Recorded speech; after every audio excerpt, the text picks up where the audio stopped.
Tak aj dneska na konferencii Elektrotech, kde možno, že by sme vedeli zodpovedať otázku, ktorú trápi odbornú aj laickú verejnosť, že aký je vlastne rozdiel medzi prúdovým chráničom, ktorý je napäťovo nezávislý a na takom, ktorom je napäťovo závislý. Máme tu pána priamo z firmy OEZ a ten by nám to vysvetlil. Tu vlastne ako môžeme vidieť je napäťovo nezávislý prúdový chránič kombinovaný. Keď vlastne tam pustíme štandardne napätie a vyvoláme nejaký unikajúci prúd, tak štandardne ten prúdový chránič vypne.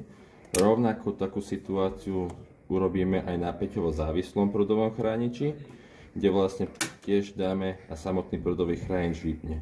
Ale ak sa stane situácia, že sa preruší N-vodič na prívode toho samotného prúdového chrániča, tak ten napäťovo nezávislý vlastne nám zareaguje a vypne.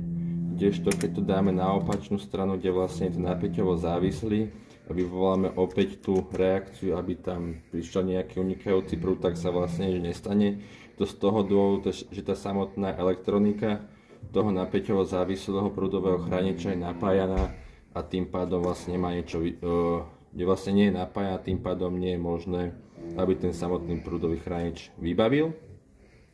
Rovnaký princíp je potom aj keď je nejaký napäťový pokles, tu konkrétne máme 24 V, čiže keď by opäť tieklo vlastne len 24 V alebo nejaké menšie napätie, tak samotný ten napäťovo nezávislý prúdový chránič vypne.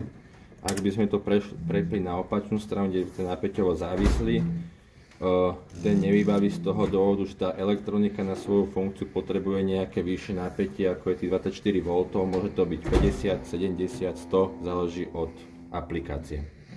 No, čiže de facto vlastne povedané, tento funkčne závislý na napätí sa nesmie používať a tu je ešte definícia tej normy, takže z toho titulu sme dúfam, že odpovedali na naozaj, že otázku, ktorú trápi mnohých.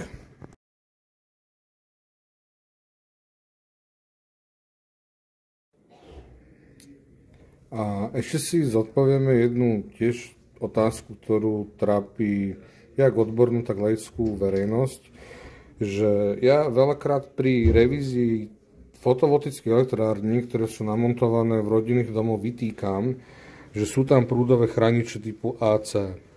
A je to z toho dôvodu, že tá fotovoltika nám vždy nejakým spôsobom ovplyvní tú sieť.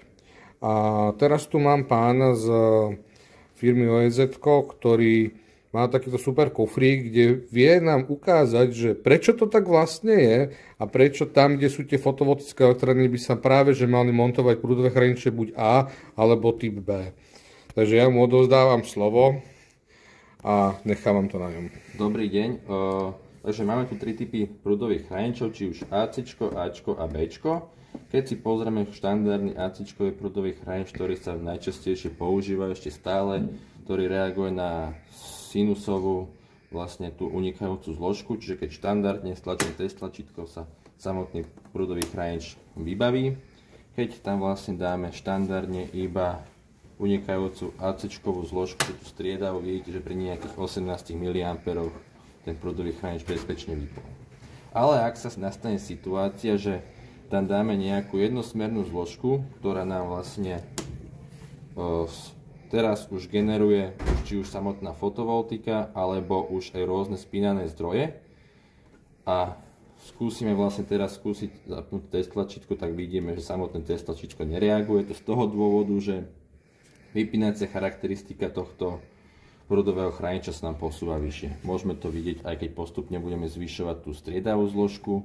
A toto je práve ten nebezpečný stav, kedy tá inštalácia môže byť vlastne životu nebezpečná. Hej? Čiže namontuje sa fotovoltika do domu, nechajú sa pôvodné prúdové chrániče a toto je práve ten stav, ktorý je životu nebezpečný. Vidíte, že máme tu nejakých 36 mA z tej striedavej zložky a ten samotný prúdový chránič stále nereaguje. To z toho dôvodu, že je oslepený tou jednosmernou zložkou. A vidíte, že pri nejakých približne 50 mA ten samotný prúdový chránič vypol.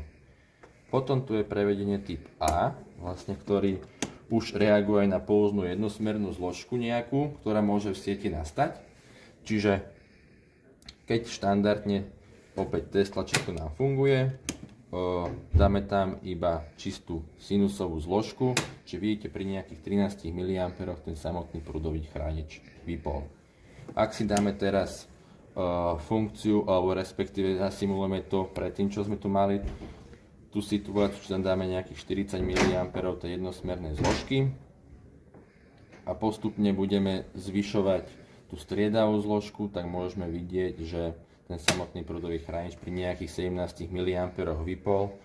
Čiže je to opäť bezpečná inštalácia, z toho dôvodu my odporúčame už aj všeobecne pre domácnosti, alebo teda inštalácie už nepoužívať všeobecne AC-čkové, ale prejsť na A-čkové prúdové chrániče z toho dôvodu, že aj všetky spínané zdroje, ktoré máte teraz v domácnosti, generujú nejakú jednosmernú zložku.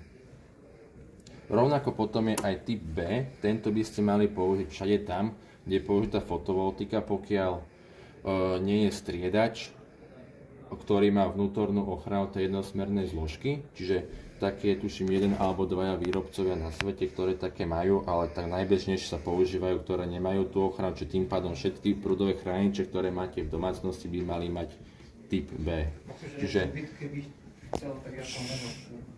Čiže keď už tam dávame, keď už tam vlastne dávame už len tú test tlačítko nám opäť funguje, alebo keď dávame iba tú čisto striedavú zložku, vidíte, že pri nejakých 15 mA vypol. Rovnako reaguje na čisto jednosmernú zložku. Norma hovorí, že vlastne ten samotný prúdový chránič musí vypnúť do dvojnásobku nominálu tej unikajúcej zložky. V tomto prípade je 30 mA, čiže do 60 mA ten samotný prúdový chránič musí vypnúť. Keby sme išli do tej situácie, čo sme mali predtým tých 40 mA, takže vidíte, že už len keď je tam len tá samotná jednosmerná zložka, ten samotný prúdový chránič to vypne bez rozdielu na to, že tam vlastne bola tá ešte striedavá zložka. Čiže keby sme dali nejakú kombináciu, či už tej jednosmernej zložky a striedavej, tak vidíte, že ten samotný prúdový chránič bez problémov vypne a tú poruchu vlastne je všetko v poriadku. A dodáva sa zmysel tej bezpečnosti v rodinných domoch alebo v samotných elektrických inštaláciách. Ďakujeme pekne.